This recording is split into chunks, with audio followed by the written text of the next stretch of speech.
Mesure de nos jours, Charlotte Delbo. Poupette. Le retour a été dur. Nous aurions dû nous y attendre. C'est pourtant à l'après que nous avions le moins pensé. De là-bas, le retour était fabuleux, incroyable, miraculeux. Nous nous accrochions à l'idée du retour, nous nous y accrochions si fort que nous en avions forgé une croyance. Oui, c'était comme la foi, inexpliquée, inexplicable, tout simple. Notre imagination, qui s'élançait dans le merveilleux le plus fantastique pour nous représenter comment nous franchirions les barbelés, s'arrêtait au-delà. Au-delà des barbelés, la liberté, c'était tout. Oui, je crois que pour tous les revenants, le retour a été dur. Libres, nous prenions les deuils que nous n'avions pas portés là-bas. Dans le quotidien retrouvé, les vides se marquaient davantage. Ce que nous avions perdu nous manquait bien davantage. Pourquoi leur absence était-elle moins sensible là-bas et si cruelle dans la liberté ? Peut-être est-ce parce que là-bas rien n'était vrai. Je veux dire que tout était en dehors de notre vie réelle.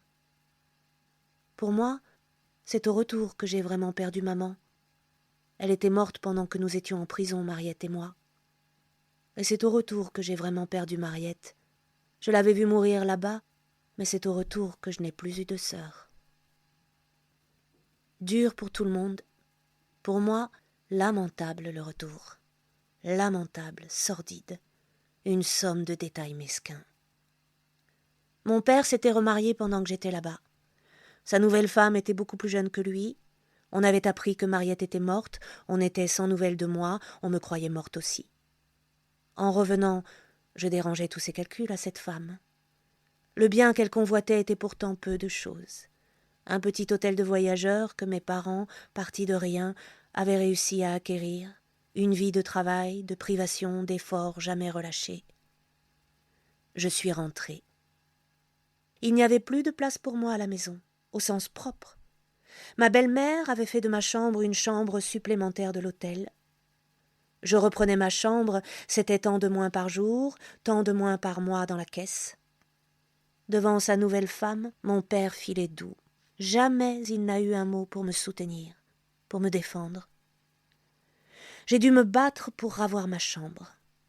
J'ai menacé de réclamer la part qui me revenait de ma mère. Oui, à ce point-là. J'ai même consulté le notaire pour donner plus de poids à la menace. Me battre, alors que j'étais anémiée, décalcifiée, brûlante de fièvre dès l'après-midi. J'ai reconquis ma chambre et on me l'a fait payer cher. Ma belle-mère m'a rendu la vie intenable. J'ai tenu bon. Pourquoi ? Je me le demande encore quelquefois. Là-bas, nous luttions pour la vie. Et maintenant, il fallait se battre pour une place où dormir, pour une part de manger. Valait-il la peine de se battre pour cela ? Valait-il la peine d'être rentré pour cela, d'avoir mis tant d'acharnement à rentrer ? Que de fois j'ai failli lâcher, que de fois je me suis dit qu'il aurait mieux valu ne pas être revenu, que j'étais écœurée. Quand notre ancien chef de réseau m'a fait la cour, j'étais toute prête à tomber dans ses bras.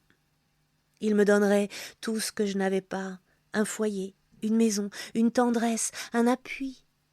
Hélas, tu sais comment cela a fini. Lui, il cherchait une situation. Sauf celui de héros qu'il avait pratiqué magnifiquement, il faut le dire, dès l'âge de 18 ans, il n'avait pas de métier.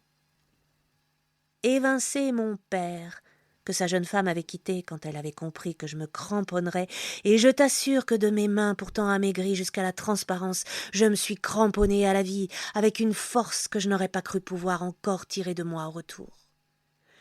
Évincer mon père et tenir la caisse, c'est tout ce qu'avait visé mon fiancé. De nouveau, les discussions mesquines, les comptes misérables, les dépenses et les recettes qu'on se jette à la tête, les soupçons. Tu puises dans la caisse ? D'où vient ce manteau ? Et toi, cette voiture ? Une bassesse, une vilainie. D'amour, il n'était plus question.